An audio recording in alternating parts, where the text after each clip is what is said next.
Hi everyone, thanks for being with us on CNB. I'm Siddharth Vinayak Partnkar. We want to get straight into that new Nano. It is being called the GenX Nano. In fact, Tata Motors says it is the second generation of the car. But is it substantially different? I think that's the big question all of us had. So let's get straight into the new Nano story.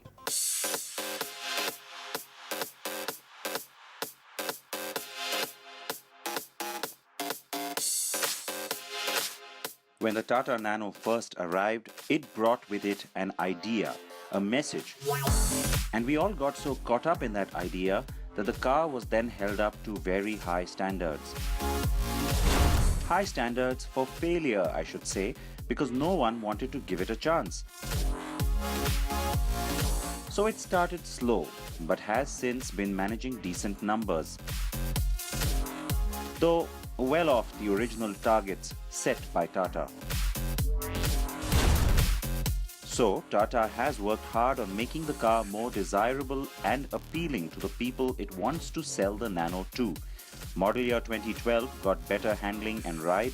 Model year 2014 had the addition of the power steering. And now we have what Tata is calling the second generation Nano. I'm not sure I want to call it that, but yes, GenX is okay by me.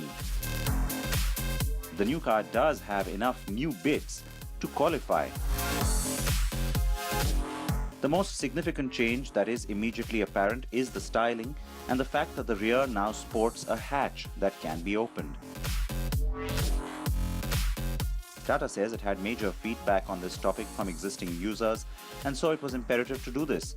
The 110 liters of boot space is no doubt limited, but the company says you can put in one carry-on suitcase and two handbags. The engine remains at the rear, of course, and sits below the boot space, but there is good insulation to keep the engine heat mostly out. The automated manual transmission or AMT version means that the engine compartment is a bit raised, which is why this variant has 94 liters of cargo room, and you can fold down the seats for more room. The car maintains its small footprint, overall shape and proportions. The bumpers though are new, and they house what Tata designers call the brand's Humanity line. This is finished in black with an infinity symbol motif. The new headlamps with black bezels are new, with the Nano name housed within the cluster. They are now connected to each other with a piano black grille-like strip that also houses the Tata logo. The car looks a bit grown up and mature, which is perhaps apt given the other changes. It has lost its cute character though. The seat and door trim fabric also gets the infinity motif. That's quite nicely done actually. The seats are also better contoured for added comfort. Now let's get the car on the road. I am driving the XTA variant, which is the top of the line with the AMT, which Tata has sourced from Italy's Magneti Marelli, which also supplies it to Maruti Suzuki.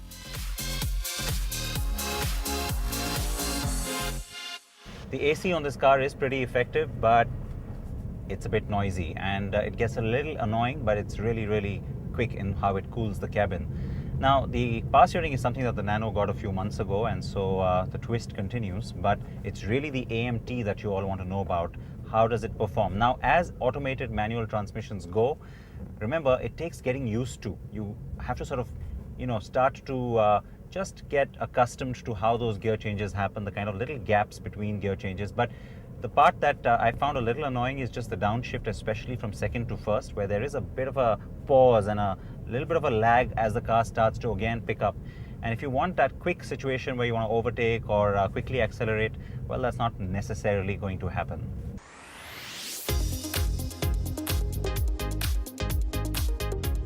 The gear ratios change if you put the car into sport mode, but for the most part, it doesn't necessarily translate into significantly different performance.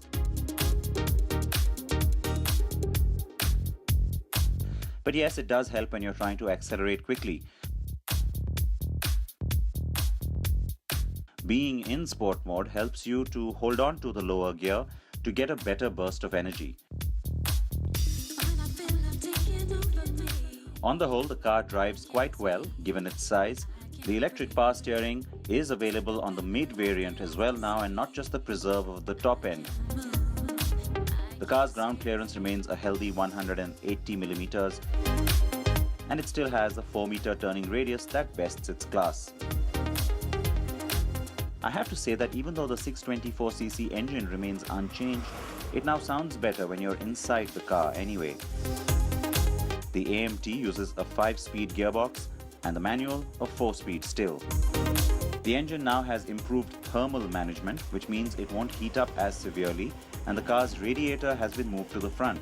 Tata says this helps distribute weight better and helps the cause of better handling. I honestly couldn't pick up any perceived change on that count. Handling has been improved by the car's chassis and frame, getting stiffer though. The changes in the body in white to integrate the new hatch door have also meant the rear needed to be strengthened. Tata has worked on strengthening the front too and has increased the front impact crumple zone in length. Side impact beams have also been added in all the doors. Overall, this has meant an increase in torsional stiffness and rigidity. I am pleased that Tata has made at least an effort to enhance safety. I can also happily report that the company is considering at least optional airbags too for the Nano, and I do hope that happens. Tata engineers have taken not just customer feedback into account, but have also visited several markets across India to monitor traffic and parking conditions, and the engine settings have been recalibrated to ensure better fuel efficiency. Based on feedback from Nano customers, people who are already using the car, Tata Motors says it's increased the capacity of the fuel tank from 15 to 24 liters. The feedback really specifically was that a lot of people said, look, we don't really want to refuel twice a week, we're happy to do it once. And so the claimed mileage figure from Tata is 23.6 kilometers to the liter of petrol. That's on the manual.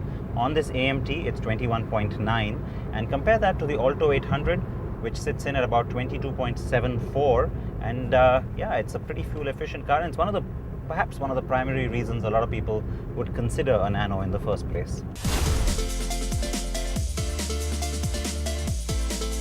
The car also now has Bluetooth enabled phone and music streaming functions only in the top end. I tried both and they work just fine. There is a lot more that Tata could do with the Nano.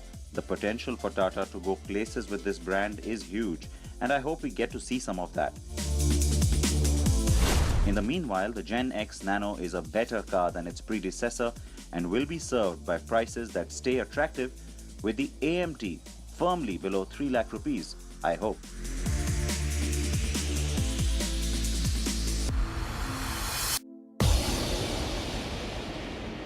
Now the Nano still comes in some of the new colors that were offered with the Twist variant, and that includes the nice blue and purple. There are 2 new colors. This is Sangria Red. It is actually really appealing. And then there is a new pink. It's called Persian Rose. Perhaps not one that I'm really keen to look at, but Tata says that there are female buyers for the Nano that it would like to attract with that color.